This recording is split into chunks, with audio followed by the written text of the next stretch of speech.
Love की घंटी 1। You can't decide when it rings a. यह उपन्यास श्री दीपक सत्य द्वारा लिखा गया है। अध्याय 34। जन्म कुंडली।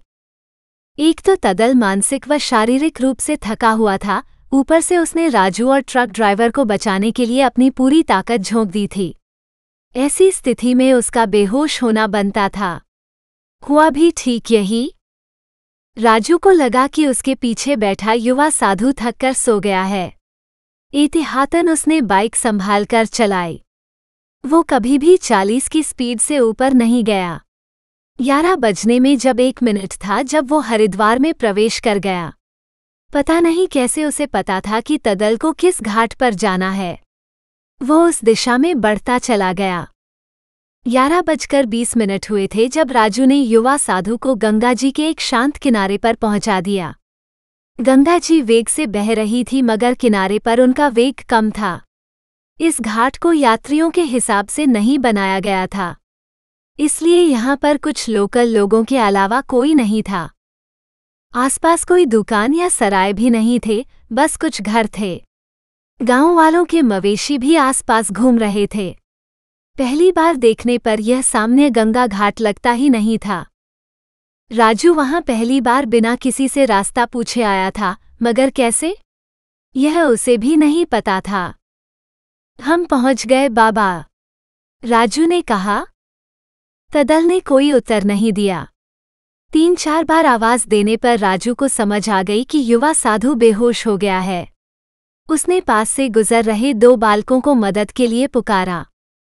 बालक तेजी से वहां आए और उन्होंने सहारा देकर तदल को नीचे उतारा। राजू ने तदल का झोला भी एक तरफ रख दिया। उसके कंबल को उसके शरीर से हटाकर राजू पुनः उसे जगाने का प्रयास करने लगा।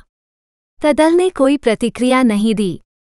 राजू ने गंगा जी को देखा और पता नहीं क्या सोचकर वो तदल को उठाकर गंगा जी में घुस गया। गंगा जी का पानी तदल के भीतर गया तो वो खांसता हुआ उठ खड़ा हुआ। राजू ने तदल को गंगा जी के बाहर कर दिया ताकि वो हड़बड़ाता हुआ बह न जाए। हालांकि इस कोशिश में वो खुद फिसल गया। खांसते हुए तदल को संभलने में थोड़ा समय लग गया। उसके बाद उसने गंगा जी को देखा और उस घाट को भी देखा। मैं पहुंच गया, हैरान हुए तदल के मुंह से निकला। तब तक राजू भी गंगा जी से बाहर आ चुका था। उसने तदल से माफी मांगने का प्रयास किया मगर तदल ने उसके पैर छूकर उसे हैरान कर दिया। इससे पहले कि राजू कोई प्रतिक्रिया देता वो तुरंत ही पूजा के इंतजाम में जुट गया। कुछ मिनटों में तदल ने अपने झोले में रखे आटे की मदद से जमीन पर एक तंत्र की रचना की। तंत्र के बीचों बीच उसने एक बेहद पुरानी छोटी सी मूर्ति रखी और एक कलश गंगा जल भरकर ले आया। समय क्या हुआ है? अपनी तैयारी पूरी करने के बाद तदल ने राजू से वक्त पूछा। टाइम देखने के लिए राजू ने जब अपने जेब में हाथ डाला तो उसे पता चला कि उसका मोबाइल उसके पास नहीं है। खेत में गिर गया होगा, कहकर तदल ने भागकर किसी अन्य व्यक्ति से वक्त पूछा। 12 बजने वाले हैं, व्यक्ति ने कहा तो तदल ने दोबारा खुश होकर राजू के पैर छूने चाहे। पिछली बार से सबक लेकर राजू इस बार तैयार था, इसलिए उसने उस युवा साधु को उसके पैर नहीं छूने दिए। भैया आशीर्वाद दे दोगे तो मैं अपनी पूजा संपन्न कर पाऊंगा, तदल ने इतनी मासूमियत से कहा कि राजू इनकार नहीं कर पाया। अगले ही क्षण तदल ने ऊंचे स्वर में एक खास मंत्र का उच्चारण करना शुरू कर दिया। मंत्र पढ़ते हुए वो कलश के जल को तंत्र के बीचों बीच रखी पुरानी मूर्ति पर एक धार से छोड़ता जा रहा था। वो अपने काम में इतना माहिर था कि मंत्र खत्म होने पर ही कलश का जल समाप्त हुआ। उसने दूसरा मंत्र पढ़ना शुरू किया और फिर से गंगा जल लेने चला गया। गंगा जल लाकर उसने दोबारा से पहला मंत्र पढ़ना शुरू किया और कलश के जल को पुरानी मूर्ति पर डालने लगा। थोड़ी ही दूरी से राजू ये सब बड़े गौर से देख रहा था।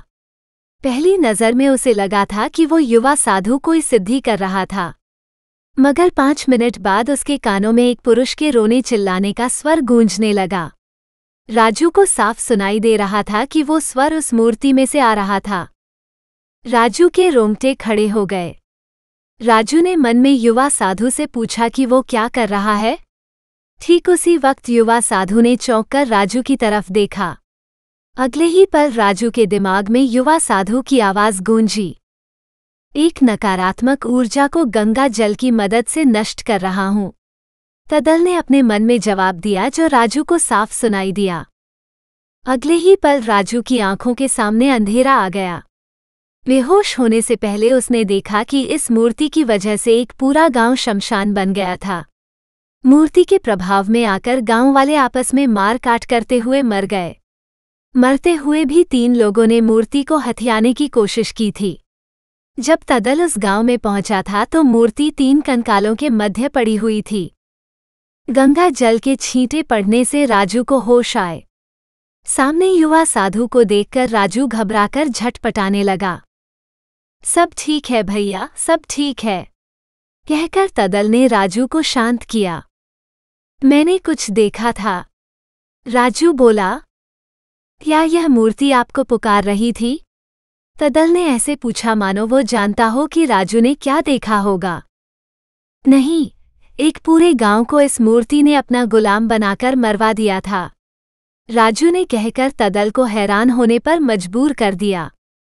अद्भुत, अद्भुत, बहुत खास इंसान हो आप।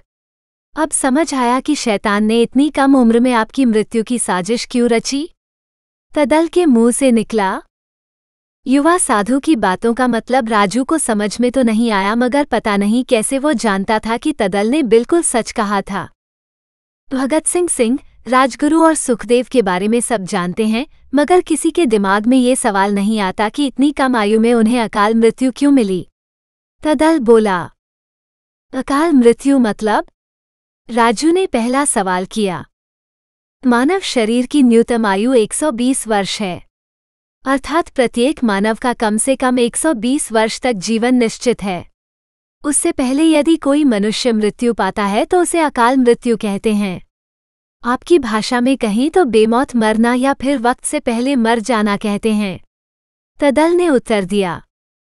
अक्सर जब तदल ये बात आम लोगों को बताता था तो लोग उसका ये कहकर मजाक उड़ाते थे कि अब ये बाबा अपनी पोटली से वो जड़ी बूटी निकाल कर देगा जिससे तुम हवा में उड़ने लगोगे। मगर आज तदल ने देखा कि राजू को न तो आश्चर्य हुआ और न ही उसकी बातों पर उसने अविश्वास किया। क्या आपको मेरी बात पर यकीन है? तदल ने पूछा। पता नहीं कैसे, मगर ऐसा लगा कि आप वो बात बता रहे हो जो मुझे पहले से पता है। मतलब ये कि जब मैंने पूछा था तब मुझे नहीं पता था, मगर जब आप बताने लगे तो ऐसा लगा कि आप मेरे दिमाग से पढ़कर बोल रहे हो। जबकि सच्चाई ये है कि मैंने यह विचित्र बात पहली बार सुनी है। 60 साल से ज्यादा कोई ही जीवित रह पाता है, मगर पता नहीं कैसे मैं ये जानता हूं कि 60 में मर जाने वाले लोग अपना आधा मानव जीवन व्यर्थ कर देते हैं। मैं ये क्या बोले जा रहा हूं? हैरान होकर राजू बोला। तदल ने देखा कि राजू ये बात बोलकर भी ऐसे हैरान हो रहा था मानो किसी और ने उसके शरीर में घुसकर यह बातें बोली हों। तदल हंस दिया। उसे हंसता देखकर पता नहीं क्यों राजू ऐसे हंस दिया मानो 2 दोस्त बरसों बाद मिलकर एक साथ हंसे हों। प्राचीन भारत में जब एक बच्चे का जन्म होता था तब एक ज्योतिष का जानकार उसे बच्चे की जन्म कुंडली बनाता था। उनका मकसद ये देखना होता था कि माँ प्रकृति ने बच्चे कौन कौन से गुण दिए हैं तथा उस बच्चे में कौन कौन सी खामियां हैं। उसके बाद उस बच्चे के माता पिता उसकी परवरिश करते हुए उसकी नैसर्गिक कमियों को दूर करने का प्रयास करते थे तथा गुणों को महानतम बनने के अवसर देते थे। कहकर तदल चुप हो गया। राजू ने ध्यान दिया तो उसे समझ आया कि तदल इस तरह चुप हो गया था मानो वो आगे की बात राजू को कहने का अवसर दे रहा हो। इसी कारण प्राचीन भारतीयों में सभी बच्चे हर कला में निपुण होते थे। वे अपनी कमियों ठीक कर लेते थे तथा गुणों को श्रेष्ठ स्तर तक साध लेते थे। राजू ने जवाब दिया तो तदल खुशी से झूम उठा। राजू को समझ आ रहा था कि तदल को उसके अभी तक के जीवन काल में ये पहला व्यक्ति मिला था जिसे उसकी बातें समझ आ रही थी। फिर जब शैतान का जन्म हुआ तो उसने भी जन्म लेने वाले प्रत्येक बालक की कुंडली बनानी शुरू कर दी ताकि, कहकर तदल फिर चुप हो गया। वो चाहता था कि राजू उसकी बात को पूरा करे। ताकि वो देख सके कि किस बालक के सद्गुण शैतान के राह के रोड़े बनेंगे और किस बालक की कमियां उसे शैतान का गुलाम आसानी से बनने देंगी, ताकि वो इंसानों को इंसानों के खिलाफ करके जंग का रुख ही मोड़ दे। तदल की बात को पूरा करते हुए राजू बोला। ये कहकर राजू अपना सिर पकड़कर बैठ गया। हंसता हुआ तदल उसके पास गया। जी हाँ, भगत सिंह और उसके साथी शैतान की राह में बहुत बड़ी बाधा बनने वाले थे। वे शैतान की बुराई के साम्राज्य को खत्म करके अच्छाई का राज्य लाने की क्षमता रखते थे। शैतान को ये बातें उनकी कुंडली पढ़कर पता चल चुकी थी, इसलिए उसने उन सबके जीवन में ऐसा जाल रचा कि वे स्वयं अकाल मृत्यु को चुन लें। तदल बोला। इसका मतलब, कहते हुए राजू चुप हो गया। जी हाँ, शैतान आपकी कुंडली भी पढ़ चुका है। उसको पता चल चुका है कि आप कभी उसकी मंडली के सदस्य नहीं बनोगे। आप जब तक जियोगे तब तक अच्छाई फैलाते रहोगे। इसलिए उसके लिए आपको मारना जरूरी है।